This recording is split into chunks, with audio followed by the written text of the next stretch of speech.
ಶೃಂಗೇರಿ ವಿಧಾನಸಭಾ ಕ್ಷೇತ್ರದಲ್ಲಿ ಈ ಮತಗಳ ಮರು ಎಣಿಕೆ ಕಾರ್ಯದಲ್ಲೇ ಟ್ಯಾಂಪರಿಂಗ್ ಆಗಿದೆ ಅನ್ನುವಂತ ಗಂಭೀರ ಆರೋಪ ಕೇಳೋದಕ್ಕೆ ಸಿಗ್ತಾ ಇದೆ. ಜಸ್ಟ್ ಕಾಂಗ್ರೆಸ್ ಅಭ್ಯರ್ಥಿ ಅಂದ್ರೆ ಹಾಲಿ ಶಾಸಕರು ಮಾತ್ರ ಈ ಆರೋಪ ಮಾಡ್ತಾ ಇಲ್ಲ, ಬದಲಾಗಿ ಕಾಂಗ್ರೆಸ್ನ ಏಜೆಂಟರು ಇರ್ತಾರಲ್ಲ ಅಲ್ಲಿ ಅವರೇ ಈ ಗಂಭೀರ ಆರೋಪ ಮಾಡ್ತಿದ್ದಾರೆ.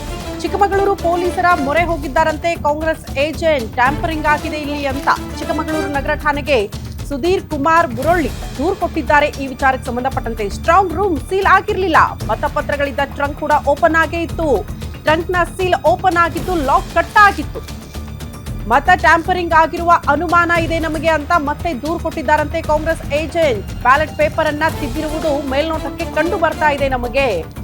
ಮೂವರ ವಿರುದ್ಧ ಸೂಕ್ತ ಕಾನೂನು ಕ್ರಮ ಕೈಗೊಳ್ಳಬೇಕು ಅಂತ ದೂರು ಕೊಟ್ಟಿದ್ದಾರಂತೆ ಕಾಂಗ್ರೆಸ್ನ ಏಜೆಂಟ್. ಶೃಂಗೇರಿ ಮತ ಎಣಿಕೆಯಲ್ಲಿ ಟ್ಯಾಂಪರಿಂಗ್ ಆಗಿರುವಂತಹ ಆರೋಪ. ಚಿಕ್ಕಮಗಳೂರು ಪೊಲೀಸರ ಮೊರೆ ಹೋಗಿದ್ದಾರೆ ಕಾಂಗ್ರೆಸ್ ಏಜೆಂಟ್.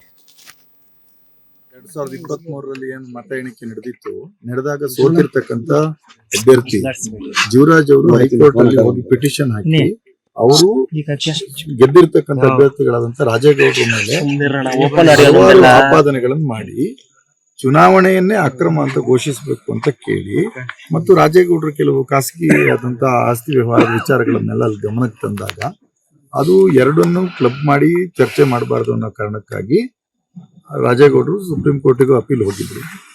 ಈಗ ಮರುಮತ ಎಣಿಕೆಗೆ ಹೈಕೋರ್ಟ್ ಆದೇಶ ಮಾಡಿದ್ಮೇಲೆ ರಾಜೇಗೌಡರು ಸುಪ್ರೀಂ ಕೋರ್ಟಿಗೆ ಅಪೀಲ್ ಹೋಗ್ಲಿಲ್ಲ. ಅಕಸ್ಮಾತ್ ಇಲ್ಲೇನಾದ್ರೂ ಅಕ್ರಮಗಳನ್ನು ಮಾಡಿದ್ದಾಗಿದ್ರೆ ರಾಜೇಗೌಡರು ಜೀವರಾಜ್ ಅವರು ಆಪಾದನೆ ಮಾಡದಂತೆ ಸುಪ್ರೀಂ ಕೋರ್ಟಿಗೆ ಅಪೀಲ್ ಹೋಗುವಂತ ಪ್ರಯತ್ನವನ್ನು ಮಾಡ್ತಿದ್ದಾರೆ. 2023ರಲ್ಲಿ ಅಂದ್ರೆ 13/5/2023 ಇರ್ಬೇಕಿತ್ತು, ಏನ್ ಕೌಂಟ್ ಆಯ್ತು.